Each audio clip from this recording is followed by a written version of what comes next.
गांव के पास हरे भरे खेतों के बीच नंदू और उसकी माँ हर दिन घास चरते थे। उनकी जिंदगी सरल और सुखमय थी।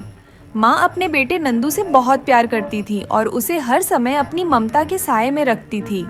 नंदू ने लाल टी शर्ट और पीली पैंट पहनी हुई थी, जो उसे और भी प्यारा बनाती थी। एक दिन जब माँ और नंदू खेत में घास खा रहे थे, तभी दूर से एक गुस्सैल और खतरनाक रेड बुल तेजी से उनकी ओर भागता हुआ दिखाई दिया।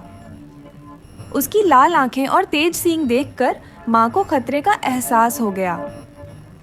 उसने नंदू को तुरंत एक पेड़ के पीछे छुपा दिया और खुद सांड के सामने खड़ी हो गई। रेड बुल ने बिना रुके उन पर हमला कर दिया।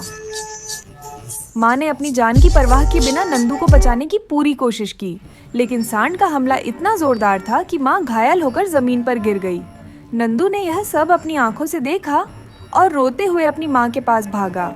उसने अपनी माँ को हिलाया, लेकिन वह हमेशा के लिए शांत हो चुकी थी। नंदू का दिल दर्द से भर गया।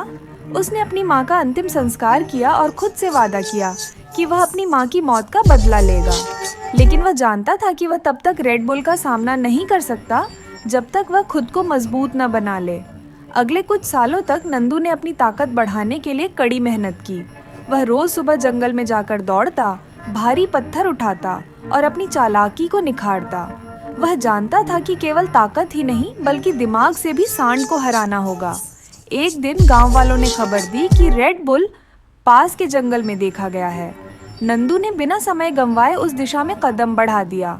जंगल घना और खतरनाक था, लेकिन नंदू ने अपनी माँ के प्यार और बदले की भावना को अपना सहारा बनाया। आखिरकार उसने रेड बुल को एक खुली जगह पर देख लिया। नंदू ने उसे ललकारा। सांड गुस्से में उसकी ओर भागा, लेकिन इस बार नंदू तैयार था। उसने अपनी चालाकी से सांड को थका दिया और फिर सही मौके पर हमला कर दिया। एक लंबी और भयंकर लड़ाई के बाद नंदू ने सांड को हरा दिया। जब नंदू गांव वापस लौटा तो वह अकेला नहीं था।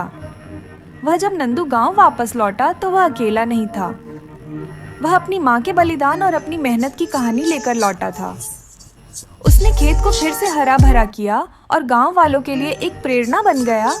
माँ का प्यार और उनकी कुर्बानी कभी व्यर्थ नहीं जाती।